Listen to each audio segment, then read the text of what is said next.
अकोले तालुक्यातील कोतुळ परिसरात एका पत्र्याच्या शेडमध्ये पोलीस उपअधीक्षक संतोष खाडे यांच्या पथकानं छापा टाकत तब्बल 1,01,74,000 रुपयांचा गुटख्याचा साठा जप्त केला आहे. यामध्ये हिरा पान मसाला 110 पोते, रॉयल 717 पोते, सुगंधी तंबाखू 50 पोते असा मोठा मुद्देमाल हस्तगत करण्यात आला. यामध्ये एक आयशर, 2 पिकअप, एक कार अशी वाहनंही सहभागी होती. दिनांक 13 जुलै रविवार रोजी दुपारी 3च्या सुमारास ही कारवाई करण्यात आली. यामध्ये शोहेब शाबेद काझी राहणार कोतुळ, शाहिद हुसेन लतीफ पटेल राहणार कोतुळ, मतीन शबीर शेख राहणार कोतुळ, शहानाबाद जावेद काझी राहणार कोतुळ, परवेज युनुस शेख राहणार कोतुळ, साद अनवर तांबोळी राहणार अकोले, अतिक अनवर शेख राहणार समशेरपूर, शाहरुख जावेद काझी राहणार कोतुळ, सादिक पठाण राहणार अकोले, अमोल शरद जाधव राहणार अकोले, जुबेर युनुस शेख राहणार कोतुळ, इम्रान रौफ शेख राहणार कोतुळ या आरोपींना ताब्यात घेण्यात आलं असून ही दमदार कामगिरी पोलीस अधीक्षकांच्या विशेष पथकानं केली. कोतुळ परिसरामध्ये इतक्या मोठ्या प्रमाणावर गुटखा सापडणं ही फार धक्कादायक बाब आहे.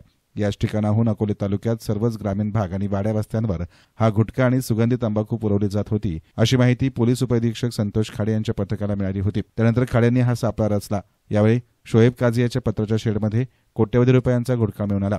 ही तंबाखू संगमनेर, पठार भाग आणि अकोले तालुक्यातील मुळा परिसर अशा विविध ठिकाणी पुरवली जात होती.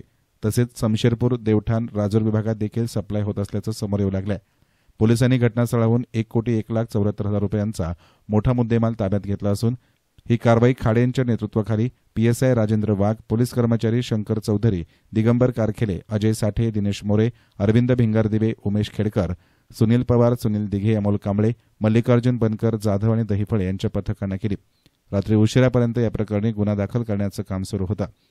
दरम्यान अकोले तालुक्यात मोठा दुर्गम भाग आहे. तसेच पुणे आणि नाशिक जिल्ह्याची हद्द जवळ असल्यानं मोठ्या प्रमाणात अवैध धंद्यांचं केंद्र अकोले बनलंय.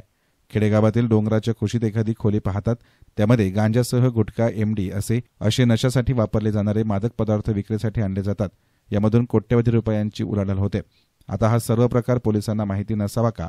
जिल्ह्यातील विशेष पथक येऊन अकोल्यात गुटखा पकडते, मग अकोले पोलीस नेमकं काय करीत होते? त्यामुळे येथील पोलिसांचे देखील हात मलिदानं बरबटलेले असून ते अवैध धंद्यांना पाठीशी घालताना दिसून आले. कारण आजही दुकानात येथे तंबाखू आणि टपरीत येथे गुटखा अशी परिस्थिती दिसत असून अकोले पोलीस ठाण्यातून एकही कारवाई झाली नाही, हे विशेष. दरम्यान विशेष पोलीस पथकाचे संतोष खाडेंनी या प्रकाराविषयी अधिक सांगितलं. मी परिवीक्षाधीन पोलीस उपअधीक्षक संतोष खाडे. आज आमच्या माननीय पोलीस अधीक्षक सरांनी नेमलेल्या आमच्या विशेष पोलीस पथकानं अकोले पोलीस स्टेशन हद्दी अंतर्गत असणाऱ्या कोथुळ या गावी प्लॅनिंग करून आणि गुप्त बातमीदारामार्फत माहिती मिळून एका पत्र्याच्या शेडमध्ये छापा टाकला असता आम्हाला इसम नामे शोएब शाविद काझी राहणार कोतुळ याचे केळी रोड पत्र्याच्या शेडमध्ये, तसेच त्याचा साथीदार शाहिद हुसेन लतीफ पटेल राहणार कोतुळ या दोघांच्या पार्टनरशिपमध्ये चालणाऱ्या या पत्र्याच्या शेडमध्ये आम्हाला अवैधरित्या गुटखा मिळून आला. यांच्यासोबतच या दोन जणांबरोबरच अजून 10 आरोपींना आम्ही ताब्यात घेतलेला आहे. अशा प्रकारे या आरोपींकडून हिरा पान मसाला तसेच रॉयल 717 तंबाखू असा अवैधरित्या बाळगला जाणारा, विक्री केला जाणारा गुटखा आम्ही ताब्यात घेऊन या आरोपींविरुद्ध अकोले पोलीस स्टेशनमध्ये गुन्हा दाखल करत आहोत.